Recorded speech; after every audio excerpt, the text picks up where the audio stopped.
दोस्तों, आज हम अपने दूसरे सेगमेंट में आ गए हैं।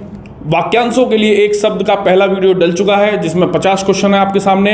मोस्ट इंपोर्टेंट 50 क्वेश्चंस हैं। आपने बहुत प्यार दिया उस वीडियो को, आपने बहुत ही हमें उत्साहित किया उस वीडियो को देख के। अब अगला पार्ट हम लेकर आए हैं। तो पिछले वीडियो में 50 क्वेश्चंस हो गए थे, तो उसी के आगे से हम लोग स्टार्ट करते हैं। बिना किसी बात के, बिना किसी झंझट के सीधा प्रारंभ करते हैं। प्रश्न है, जो बहुत बोलता हो वाक्य के लिए एक शब्द क्या होता है? देखिए बेटा, जो बहुत बोलता है उसे हम लोग साधारण भाषा में क्या बोल देते हैं? बातूनी।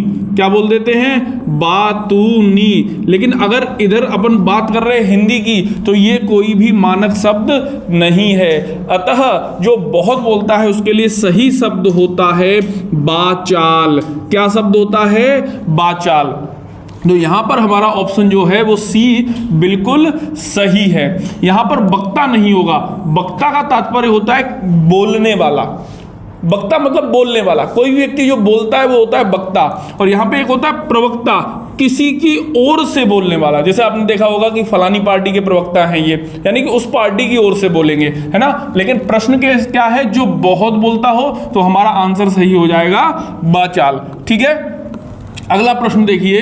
अगला प्रश्न है, जो पान करने योग्य नहीं है। जो पान करने योग्य नहीं है अर्थात पीने योग्य नहीं है, उसे हम लोग कहते हैं अपेय। क्या बोलते हैं?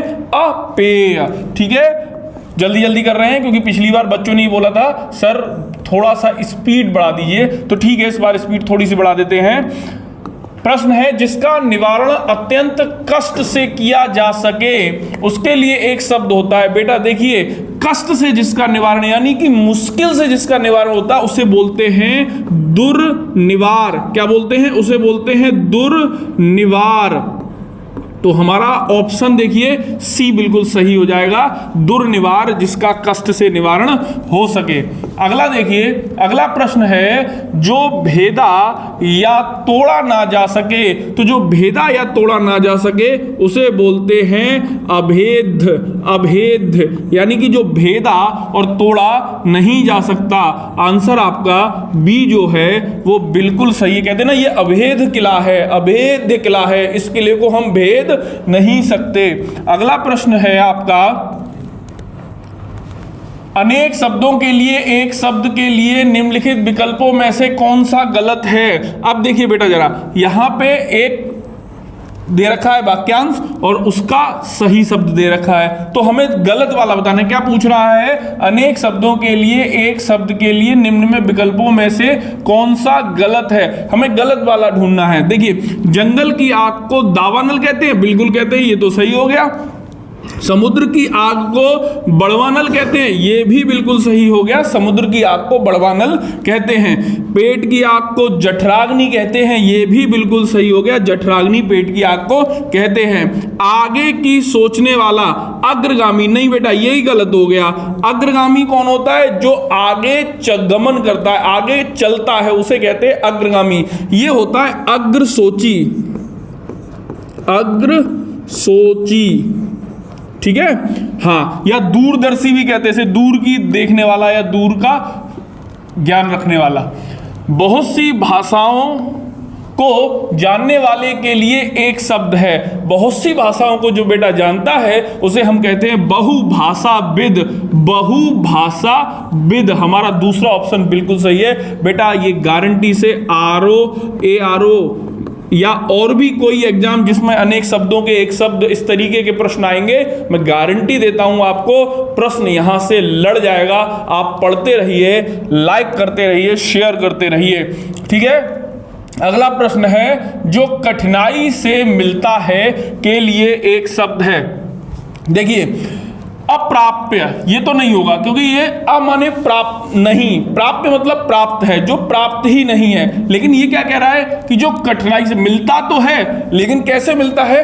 कठिनाई से मिलता है, तो उसके लिए सबसे सही होगा दुर्लभ।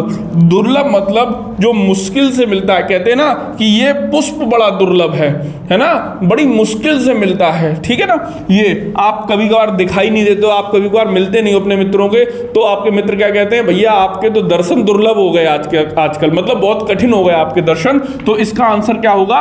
दुर्लभ होगा। ठीक है बेटा, पढ़ते रहिए, कठिन मेहनत करनी पड़ेगी तभी सफलता मिलेगी आपको।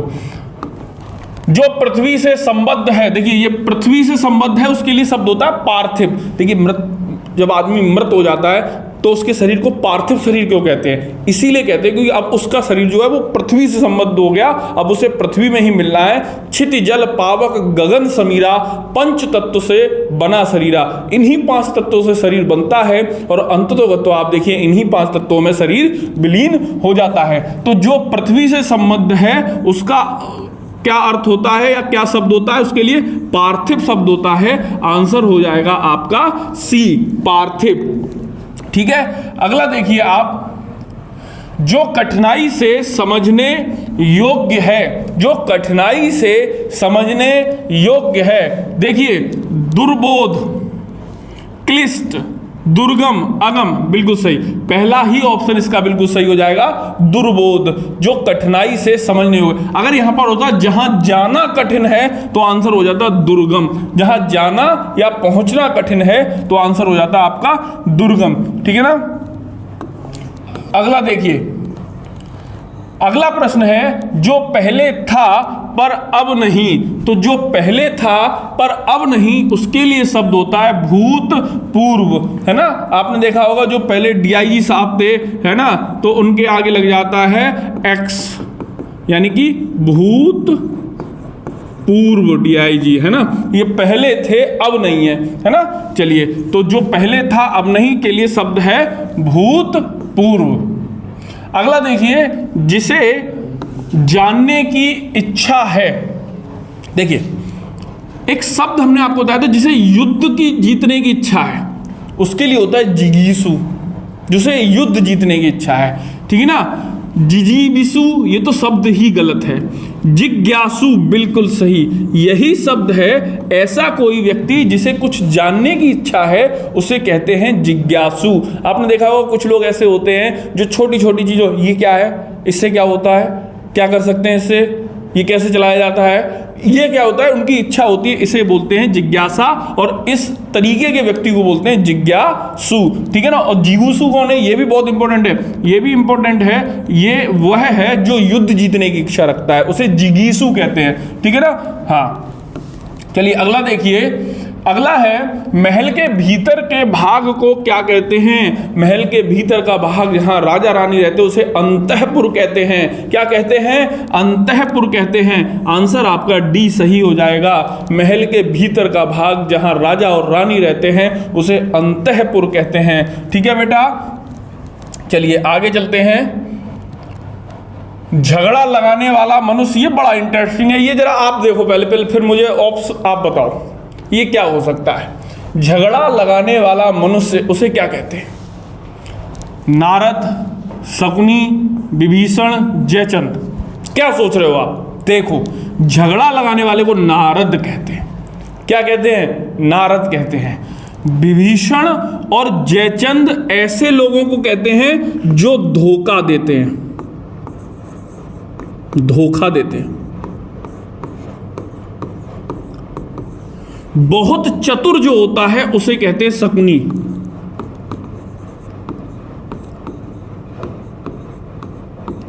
बहुत चतुर को क्या कहते हैं? शकुनी कहते हैं। और जो झगड़ा लगा दे, जो झगड़ा लगा दे उसे क्या कहते हैं? नारद कहते हैं। तो आप आज के बाद से याद कर लीजिए, आपके 4-5 दोस्तों में ऐसा दोस्त जो लड़ाई करा देता हो उसका नाम नारद रख लीजिए आज से। ठीक है। चलिए आगे बढ़िए।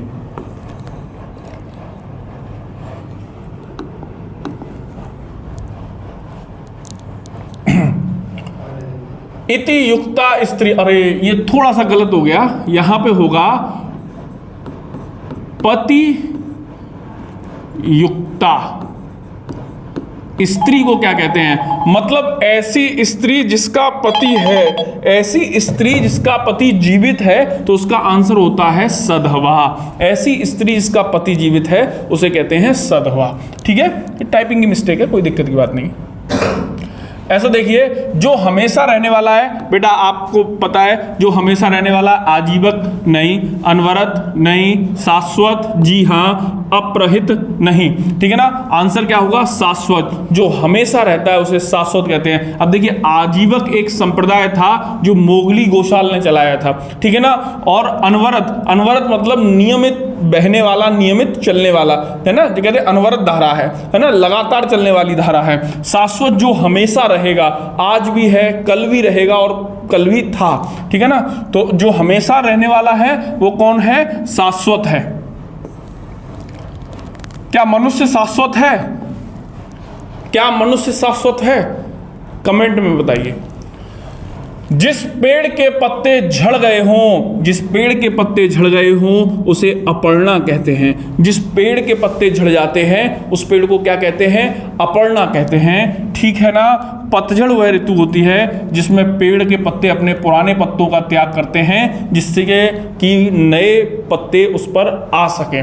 ठीक है, अगला है जो युद्ध में स्थिर रहता हो। युद्ध में भी जो स्थिर है वह युधिष्ठिर है। युद्ध में भी जो स्थिर है, युद्ध में भी जो विचलित नहीं होता, युद्ध में भी जो नियमों को नहीं छोड़ता, युद्ध में भी जो क्रोध जिसके ऊपर हावी नहीं हो सकता, वह कौन है? युधिष्ठिर है। समझ रहे हो मेरी बात को आप? वह कौन है? वह युधिष्ठिर है। युद्ध में भी जो स्थिर है वह युधिष्ठिर है।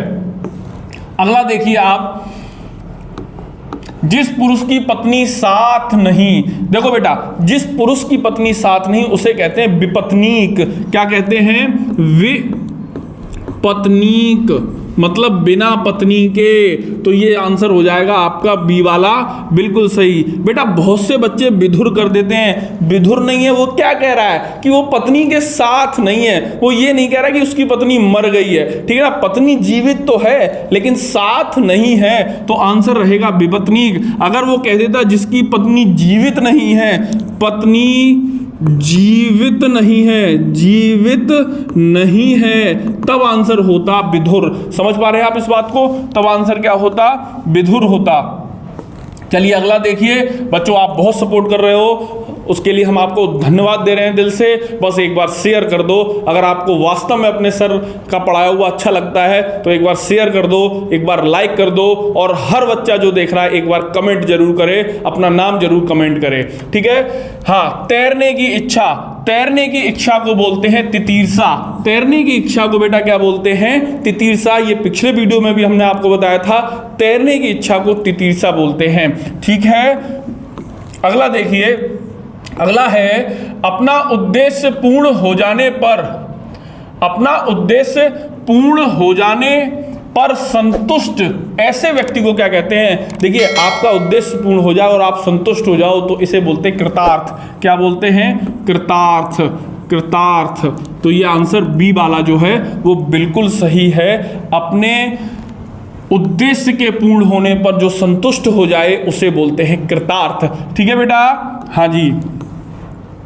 अगला देखिए कि उत्तराधिकार में प्राप्त संपत्ति, ये आपको पता है, उत्तराधिकार में मैंने पिछले वीडियो में भी बताया था, उत्तराधिकार में प्राप्त संपत्ति को रिक्त कहते हैं। उत्तराधिकार, बहुत से बच्चे वसीयत मार देते हैं, बिल्कुल गलत है। वसीयत वह संपत्ति होती है जो कोई लिखा पढ़ी में आपको देता है, लेकिन अगर उत्तराधिकार में आपको कुछ प्राप्त हो रहा है बेटा तो उसे क्या बोलेंगे? रिक्त बोलेंगे।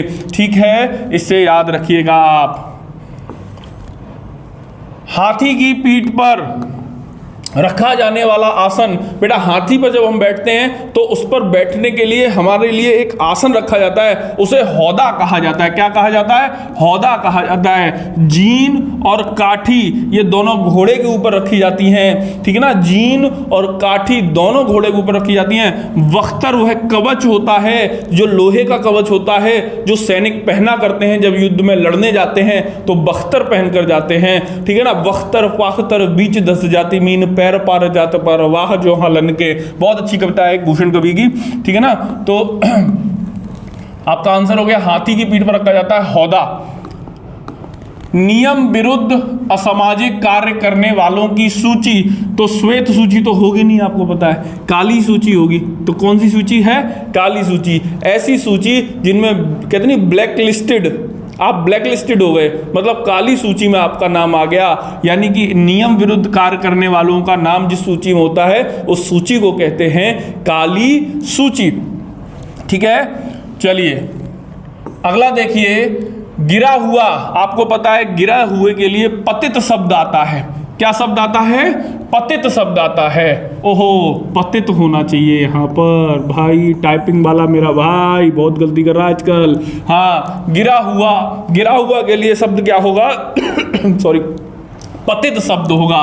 पतित पावन सीता राम, रघुपति राघव राजा राम, पतित पावन सीता राम। उपनिवेश से संबंधित हो, जो चीज उपनिवेश से संबंधित होगी वह औपनिवेशिक होगी। कैसी होगी? औपनिवेशिक होगी। उपनिवेशवाद नहीं, उपनिवेशिक नहीं, ये भी नहीं, सही शब्द है औपनिवेशिक। उपनिवेश से जो संबंधित है वो औपनिवेशिक है। इस बात को आप याद कर लीजिए, दिमाग में डाल लीजिए। चलिए बेटा, निम्नलिखित वाक्य खंडों में से एक के लिए प्रयुक्त होने वाला शब्द है स्वयं सेवक। शब्द क्या है? स्वयं सेवक। स्वयं की सेवा करने वाला। क्या आपको सही लग रहा है ये? स्वयं की सेवा करने वाला नहीं। बिना वेतन के काम करने वाला, या बिना वेतन के काम करने वाला सेवक नहीं, सेवक शब्द जोड़ दिया तो ये भी गलत हो गया। सबकी सेवा करने वाला नहीं। अपनी इच्छा से दूसरों की सेवा करने वाला, मुझे तो यही सही लग रहा है बिल्कुल। स्वयं सेवक वह होता है जो अपनी इच्छा से दूसरों की सेवा करता है, उसे बोलते हैं स्वयं सेवक। ठीक है बेटा, चलिए। गुरु के समीप रहकर शिक्षा ग्रहण करने वाला, आपको पता है पिछली क्लास में भी इस पर बहुत चर्चा हुई थी। अंतेवासी वह होता है जो गुरु के समीप रहकर शिक्षा प्राप्त करता है या शिक्षा ग्रहण करता है। बेटा रट जाइएगा, एक एक क्वेश्चन रट जाइएगा, ठीक है ना। अगला देखिए, अगला है कि व्याकरण के ज्ञाता। हाँ, ये बहुत इंपॉर्टेंट है। बहुत बार क्या होता है, ऐसे पूछा जाता है व्याकरण का ज्ञाता कौन है, तो लड़कों को सबसे जो होता है,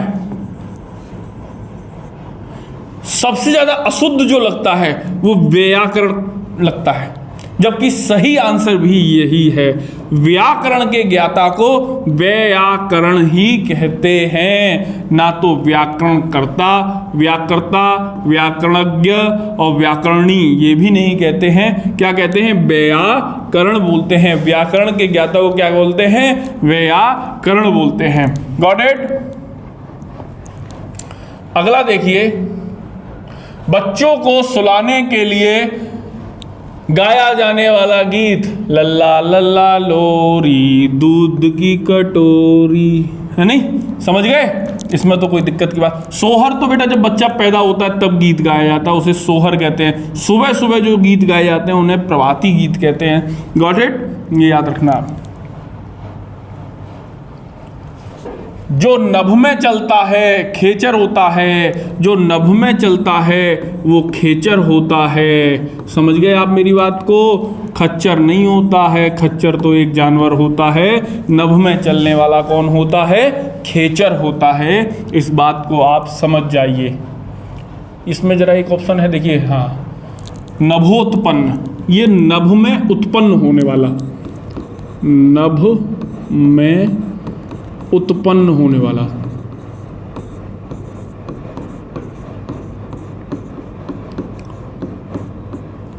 नभ में उत्पन्न होने वाला, ठीक है ना। नभ में चलने वाला खेचर हो जाता है। समझ गए आप इस बात को? जो नभ में चलता है वो कौन है? खेचर है।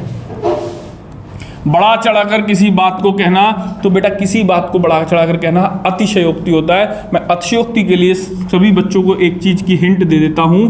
बहुत से बच्चे अतिशयोक्ति लिख देते हैं।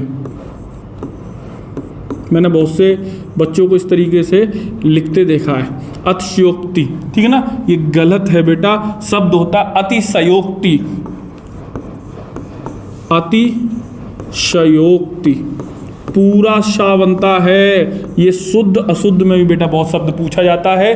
अतिशयोक्ति शब्द शुद्ध अशुद्ध में बहुत पूछा जाता है, तो आप लोग याद रख लीजिए कि अतिशयोक्ति में सा जो है वो कैसा है, पूरा है। ठीक है बेटा, चलिए देखिए, परंपरा से चली आ रही बात, जैसे आपने कोई बात सुनी अपनी मम्मी से, आपकी मम्मी ने वही बात सुनी थी अपनी मम्मी से, और वही बात आपने अपने आगे, जो बात सुनते चले आ रहे हैं और सुनकर ही विश्वास कर लेते हैं, ऐसी बात को कहते हैं अनुश्रुति। क्या कहते हैं, अनुश्रुति। जो बात परंपरा से चलती चली आ रही है उसे कहते हैं अनुश्रुति।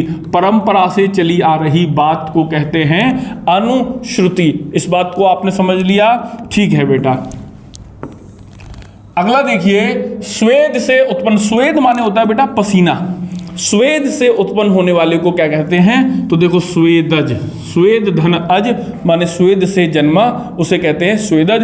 अंडे से जन्मा, अंडज, पिंड से जन्मा, पिंडज। ठीक है ना, तो स्वेद से जन्म लेने वाला कौन होता है बेटा, स्वेदज होता है। ठीक है, इस बात को आप समझ गए, इस बात को याद रखिएगा।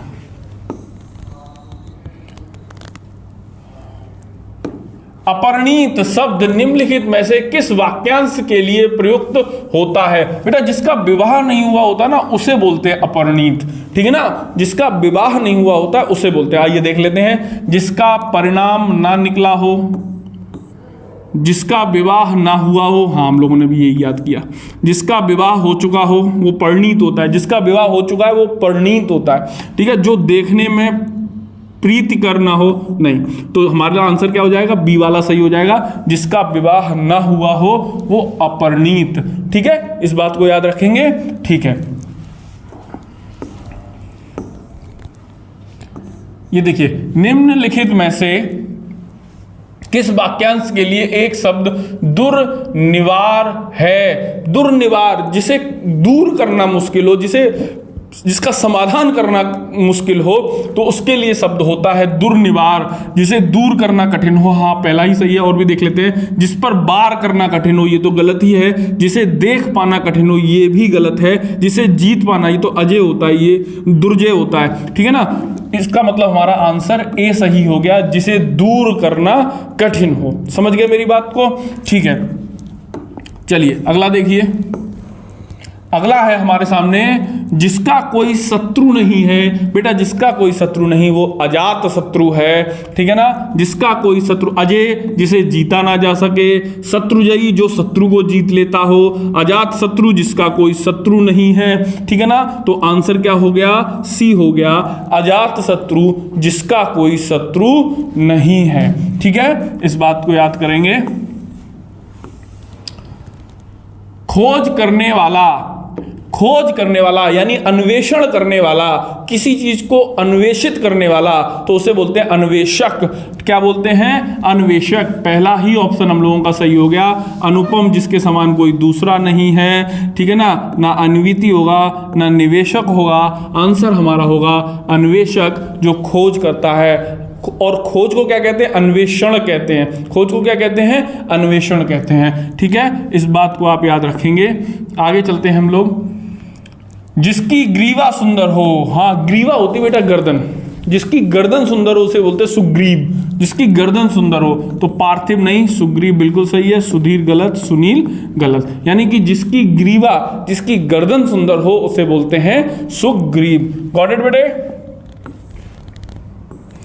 जिसका अनुभव इंद्रियों द्वारा ना हो सके, तो देखो बेटा जिसका अनुभव इंद्रियों द्वारा ना हो सके, अतीन्द्रिय बोलते हैं उसे। जितेंद्रिय जिसने इंद्रियों को जीत लिया। अगर यहां पर ये शब्द होता कि जिसने इंद्रियों को जीत लिया, तो उसके लिए हमारा हो जाता जितेंद्रिय। लेकिन ये प्रश्न क्या है, जिसका अनुभव इंद्रियों द्वारा ना हो सके उसे बोलते हैं अतीन्द्रिय। क्या बोलते हैं, अतीन्द्रिय बोलते हैं। इसे आप याद कर लीजिए। जिसके पास एक ही इंद्रिय है उसे एक इंद्रिक बोलते हैं। क्या बोलते हैं, एक इंद्रिक बोलते हैं। हमारा आंसर जो है वो बी वाला बिल्कुल सही हो जाएगा। ठीक है बेटा। अगला देखिए, वाक्यांशों और उनके लिए प्रयुक्त शब्दों के निम्नलिखित युग्मों में से सही युग्म का चयन कीजिए। मतलब हमें बताना है इनमें से कौन सा सही है। जो स्त्री अभिनय करे, अभिनेता। देखो अब यहाँ पे थोड़ी सी बस गलती है, अगर होता अभिनेत्री तो सही हो जाता, लेकिन ये क्या है, पुल्लिंग शब्द है, लेकिन पूछ रहा है स्त्री के बारे में। जो स्त्री अभिनय करे वो अभिनेत्री होती है, ना कि अभिनेता होता है, तो ये हो गया गलत। Got it. जो व्याकरण को जानता हो, अभी अपन ने देखा व्याकरण को जानने वाला व्याकरण, ये व्यक्ति होता है जो व्याकरण को जानता है, लेकिन यहाँ पे क्या लिखा है, व्याकरणिक। ज्यादातर बच्चे जो पढ़े नहीं है वो इसे सही मानेंगे, लेकिन ये है क्या बेटा, गलत है। आंखों से परे, देखो आंखों के सामने जो होता है वो होता है प्रत्यक्ष, और आंखों के परे जो होता है वो होता है परोक्ष, परोक्ष। ठीक है, तो ये भी हमारा क्या हो गया, गलत हो गया। अगला देखिए, लौट कर आया हुआ प्रत्यागत, ये बिल्कुल सही है। जो आदमी चला गया लेकिन फिर लौट के आ गया वो होता है प्रत्यागत। तो हमारा आंसर कौन सा सही है, डी सही है। जरा एक बार देखो, जो स्त्री अभिनय करे, अभिनेत्री, अभिनेत्री। Got it. जो व्याकरण जानता हो, व्याकरण। आंखों से परे हो, परोक्ष। लौटकर आया हुआ प्रत्यागत। गॉट इट बेटा, समझ गए आप लोग? ठीक है, समझ में आ रहा तो यार एक लाइक तो मारो कम से कम। ठीक है, हाँ। शस्त्र क्या है, और यार ये एक बहुत राज की बात मैं आपको बताने जा रहा हूं। दो चीजें होती हैं, एक होता है शस्त्र और एक होता है अस्त्र। समझ रहे हो मेरी बात को? एक होता है शस्त्र और एक होता है अस्त्र। जैसे एक होती है तलवार और एक होता है भाला, ठीक है ना, तलवार और एक होता है भाला। अब देखो लाला, दोनों में अंतर क्या है? तलवार फेंक के कभी युद्ध नहीं लड़ा जाता, समझ रहे हो? तलवार हमेशा हाथ में पकड़ के खट खट खट खट खट खट खट मार डालूंगा, ऐसे युद्ध लड़ा जाता है। और भाला फेंक के युद्ध लड़ा जाता है। मतलब एक को, हथियार को जब चलाया जाता है तो उसे अपने हाथ में पकड़ के चलाया जाता है, और एक हथियार को फेंक कर चलाया जाता है। तो जो हथियार फेंक कर चलाया जाता है उसे कहते हैं अस्त्र। फेंक कर चला,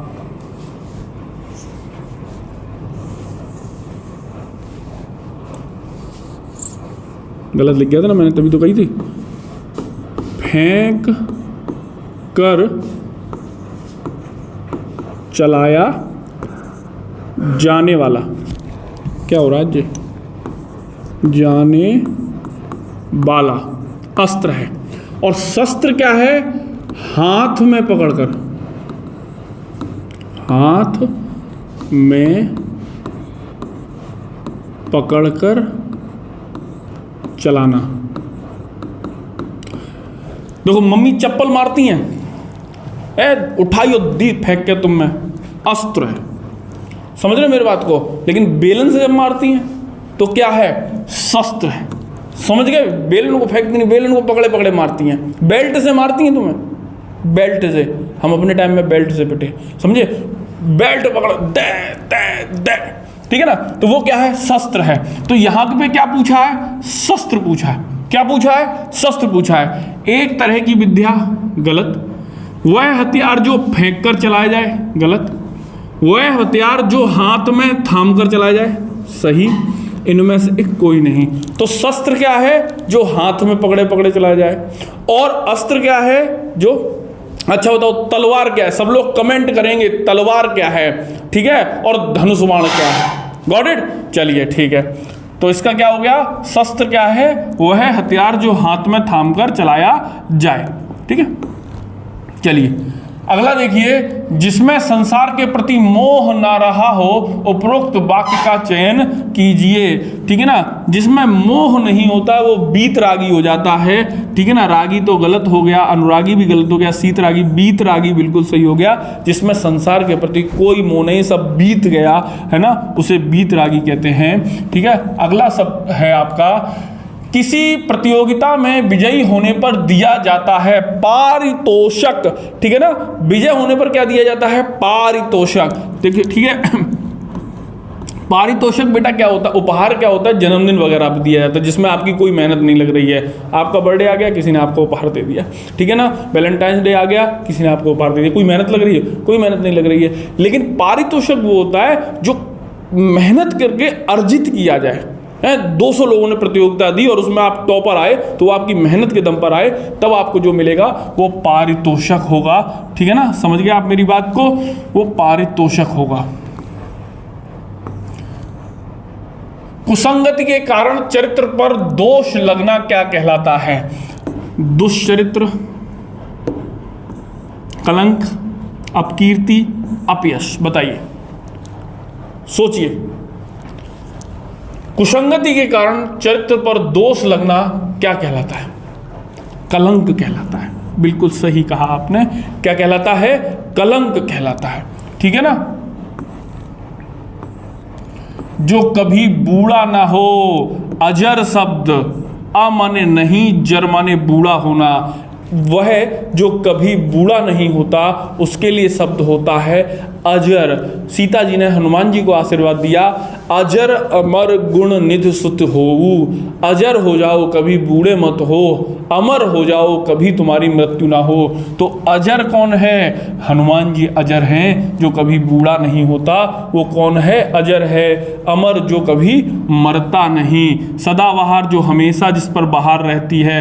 तरुण, जो युवान है, यौवन है, यंग है, तरुण है वो। अज्ञ, अ माने नहीं, ज्ञा मतलब ज्ञान होना, ठीक है ना। हाँ, अज्ञ का क्या अर्थ होता है? जो बहुत थोड़ा जानता है। नहीं, बहुत थोड़े की तो बात नहीं, नहीं मतलब बिल्कुल नहीं। जो जानता भी हो और नहीं भी जानता हो, ये भी गलत है। जो कुछ भी नहीं जानता, यही सही हो जाएगा। जो कुछ भी नहीं जानता वो होता है अज्ञ। अ माने नहीं, ज्ञ मतलब ज्ञान, जिसमें कोई ज्ञान नहीं है, वह कौन है? अज्ञ है। Got it. प्रतिपदा का उपयुक्त अर्थ होता है प्रतिपदा। पक्ष की पहली तारीख को प्रतिपदा कहते हैं। पहली तारीख की शुरुआत प्रतिपदा से ही होती है, तो पक्ष की पहली तिथि को ही प्रतिपदा कहते हैं। आंसर हो गया हमारा, पक्ष की पहली तिथि प्रतिपदा है। गॉट इट बेटा, वेरी गुड। जो जाकर पुनः आ जाए, अभी हम लोगों ने इसको पढ़ा था, प्रत्यागत, जो लौटकर वापस आ जाता है उसे हम लोग प्रत्यागत कहते हैं। अभी थोड़ी देर पहले हम लोगों ने पढ़ा था, बिल्कुल सही, कोई इसमें दिक्कत की बात नहीं है। अगला है मोक्ष की इच्छा रखने वाला। कई बार आप पढ़ चुके हैं, मुमुक्षु होता है। मोक्ष की इच्छा रखने वाला कौन होता है? मुमुक्षु होता है। तैरने की इच्छा रखने वाला तितीर्षा होती है, तैरने की इच्छा। तितीर्षु तैरने की इच्छा रखने वाला होता है। जिसको प्राप्त करना कठिन हो, देखो फिर वही आ गया, बार बार बेटा है वही सब, है ना। तो दुष्प्राप्य होता है, दुष्प्राप्य। आज भाई हमारा जो टाइपिंग वाला है, लगता गुस्से में था आज भाई हमारा, है ना। उसने गुस्से में जाड़ जाड़ जाड़ जाड़ बिना देखे किया है सब कुछ, 2-3 गलतियां निकाल दी आज, है ना। तो ये होता है दुष्प्राप्य, ठीक है ना। हाँ, ये शब्द होता है एक्चुअल, जिसे प्राप्त करना क्या हो? कठिन हो, दुष्कर हो, ठीक है। अगला, ये 100 हो गए, और ये जो हैं बेटा मोस्ट इम्पोर्टेंट हैं, सारे के सारे आपको ये याद करने ही करने हैं। इन्हें आप एक बार याद कर लोगे, मैं पूरा प्रॉमिस कर रहा हूँ आपसे, पेपर आपका जो है बहुत अच्छा जाएगा, बहुत अच्छा जाएगा। जुड़े रहिए, सब्सक्राइब कर दीजिए, लाइक कर दीजिए, शेयर कर दीजिए, सपोर्ट कीजिए। Thank you.